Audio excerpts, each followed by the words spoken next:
Go ahead and let them know the name of the song. What's that? What's the name of the song? Called SCLA, South Central LA. Where any day anybody can get their heads blown. And the group is called World and Sand. With Bloods, Crips, and SH rule. Even the non-affiliated Captain Flip and get ruled. The bottom line, keep a simple dude and everything's cool. SCLA. Women, fly women in sundresses, tight denims, loose denim, the episode. Yes, we start from skeletal tracks. We cook it up like rain, oh yeah, we start from scratch. Season up with lyrics, now we got the hottest new batch. SCLA. Nightlife is kinda special. In the spot as my body draped with latest issue of gear, complete with a creamy pair of tennis shoes. SCLA. Swank parties, we bum rush 'em. Gravitate to the flies, broads, and uncuff 'em. From they lame ass dudes and then we crush 'em. SCLA. Wakes on the front porch or backyard. Whole neighborhood's there, ready to go hard. While listening to this coming out of parked car. SCLA. And I'll be that street post, satirical genius, empirical witnessy on this mic. You feel this? Pump your fist, what I want you to scream is SCLA. Tell them, Trev.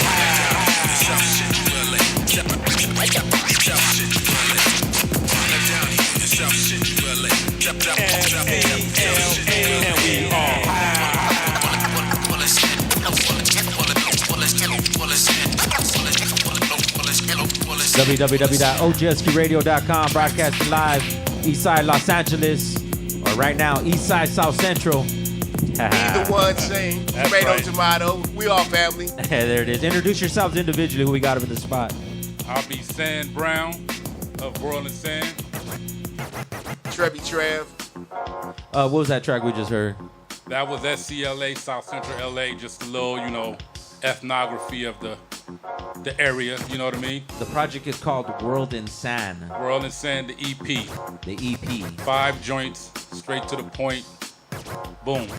We need to break it down though, because we have Sand, which is you, but World. Let's break that down, or yeah. Or where do we start? Where do we start? Right. So, Small World is no longer with us. He's up in the heavens watching down on this interview right now. My man right here. We started off 94, 95. Met in high school. Played ball together. Manual Arts. State champion, 1988. From there, we went on to college. Separated for a minute. Trev was always a part of the crew. Trev is my first cousin, so you know how that go. That's like my brother, right? Known him all my life, running up and down, chasing each other through the supermarket aisles and whatnot. So, long story short, Trev was always the DJ, always DJing since 7th grade. I started with him, got into basketball, did my thing. He still did the music thing. I'll let him speak on his path. Chris and I went away to college. He went to New Mexico State. I went to Northridge, then Occidental. We graduated, got back together. He started rhyming. I was always inclined to rhyme because I've always loved hip hop since I first heard it. Right? You were doing something at a young age though with lyrics. I was rewriting rap songs. Like Fat Boys had Jailhouse Rap. I had wrote Mailhouse Rap. Don't ask me what it was about, but it was dope. I guarantee it was dope. What age or what grade of school we talking about? I was probably whenever Jailhouse Rap came out, which was about 84. Yeah, around that time. So probably sitting in history class writing it. What grade? Attention. Like what grade? Probably 7th to 8th grade. 7th, 8th grade. Yeah, 7th to 8th grade. So back then, now it would be biting, right? Back then was biting. That'd be called biting or Weird Saying Yankovic or something like that. You know what I mean? So I wouldn't do that no more. You know what I mean? But what it was like a training wheel to teach you patterns and cadences on how to rhyme, because at the end of the day, you influenced by somebody. You know what I mean? So, And then, so was it his DJing or your MCing first? That's what I want to know. Oh, for sure it was his DJing first. Yeah. His DJing. He's the man right here. Well, let's get into your story, because you were DJing, obviously, you had people around you because you were doing that. Yeah, man, I've been DJing since maybe, I guess my first experience DJing was in elementary when, kids will have parties. Yeah. And then they'll bring the music, and then then I had to I controlled the turntable, so I was just playing the songs that everybody wanted to hear. And then I went off of that vibe, and my father was always in the audio. He was always in he had like reel-to-reel tape decks and all that. And he gave me turntables, and then from there I was just, then about the same time, that's when the whole rap, DJing, scratching came in, and I just been in it ever since. But because it's always a gateway, like they say, the gateway drug. You know what I mean? It's a gateway for you.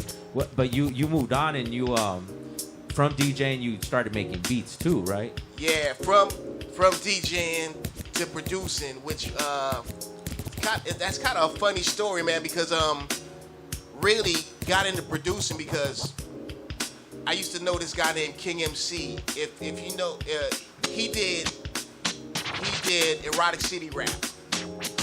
He had a buddy named MC Frosty. They did radioactivity rap. They used to stay around away from me.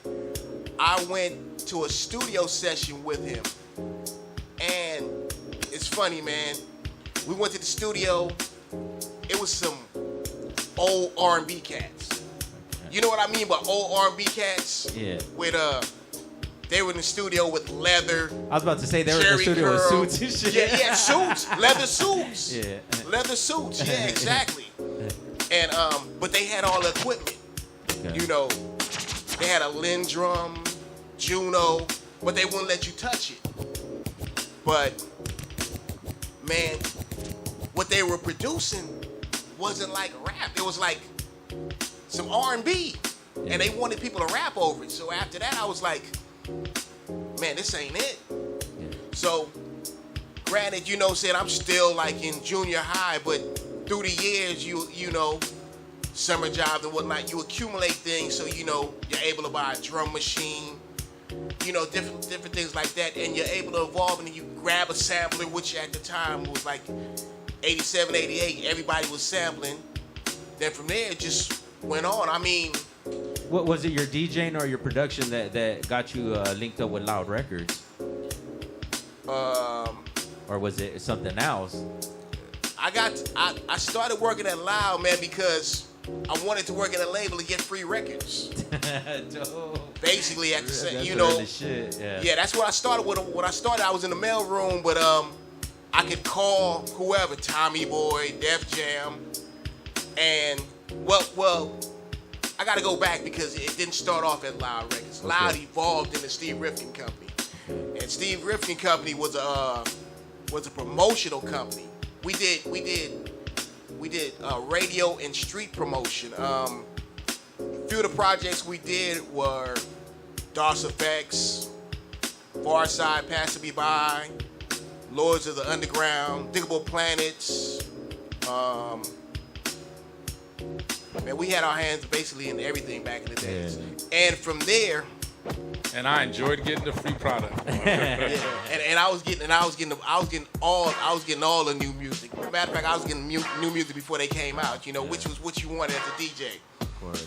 But through SRC, that's when Loud evolved, because we were doing things with RCA, and they gave us a label deal.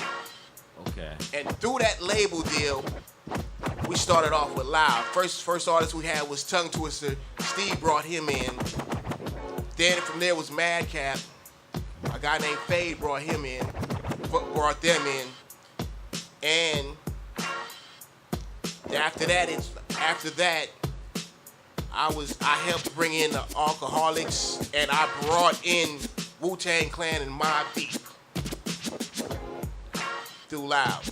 I mean, to make a long story short, Because the Alcoholics, how did that connect, or what was it? Because you guys were out in the street, like you guys were following the underground scene, or? we were in the scene. We were controlling the scene. At SRC, we were the ones. We were doing the basic promotion for all the major labels. You gotta understand, at that time, major labels was full of R&B cats. Yeah. And these R&B cats, what they gotta sign the rap to work. they really wanted to work all that other stuff dealing with singing and R&B. So they would they give us some money to promote it. Then if it start hitting, then they'll take it back and be like, this is my project now. You know. So then during this whole time, are you still making beats? While you're I'm working? always making beats, always DJing. Okay. Both. I mean, still to this day, they go hand in hand. Because the first project dropped in 2000, right?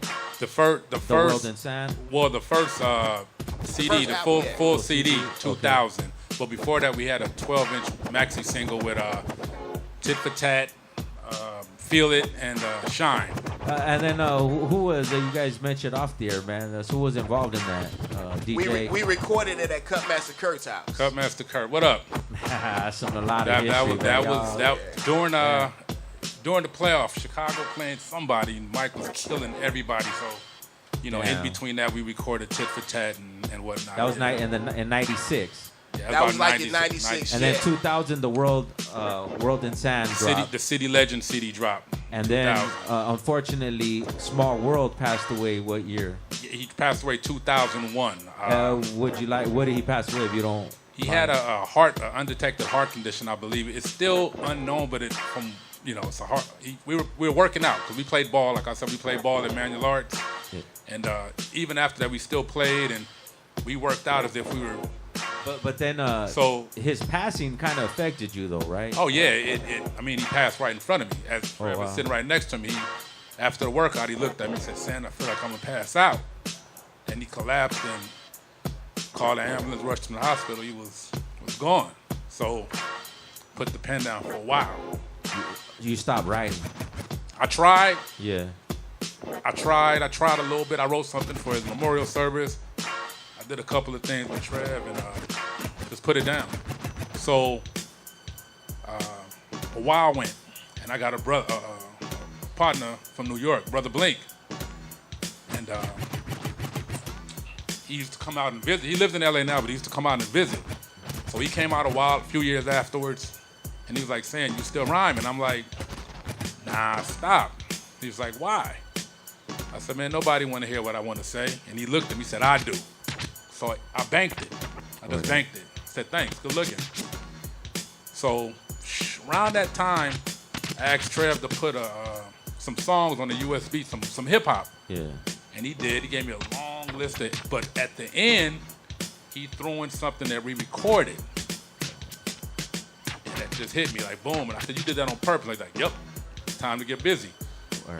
So with my boy Blink and him doing that, got the pen smoking again.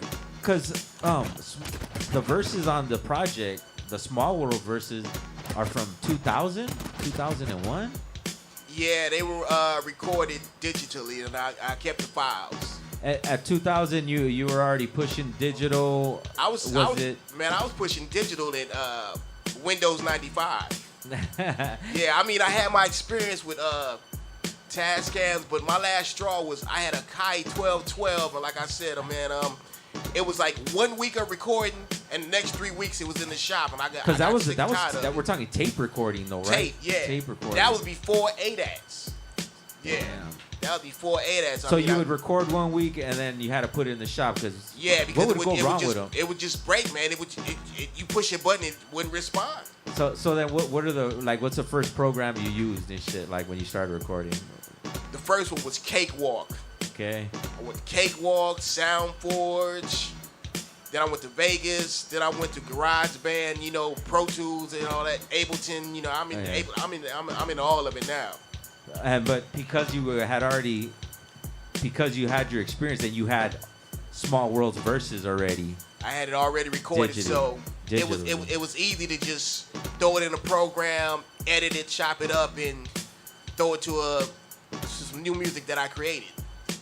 Let them know the name of the project where they can cop it, all that good stuff, man. World and Sand, the EP. It's gonna be on Bandcamp. Well, we got a Bandcamp page. City Legends is on iTunes. It's even on Amazon, right? What else? Spotify. Yeah, that's about it. Bandcamp, Spotify. And on Cutmaster Kurt's website, Threshold Recordings. Word up. What's the last song we about to get into right now? The Dawn. This is The Dawn. And this is off the it's off the EP. And we also have Small World verse on this one too, right? Yes, sir. I think that's dope, man. So how many more tracks do we have of his recording? Can you tell us? I mean, we recorded a few, so you know, I'm gonna throw some in, maybe even on scratching, man. I'm gonna keep them in there. Word up. You got that DJ Top Rank live? Let's play that.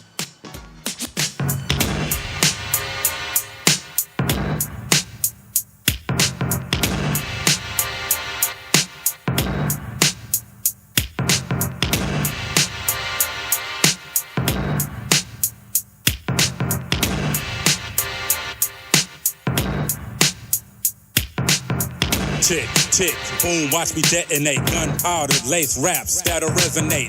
Destroying landscapes, quarantine the masses. Some burn the ashes, some may get past as if they got the skill to withstand this landfill. Real rugged terrain, discard dead remains.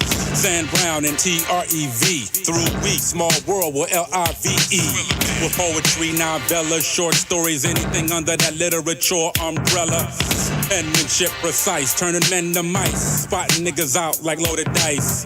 Back from my hiatus, why haters hate the fact that they can't say that they made us.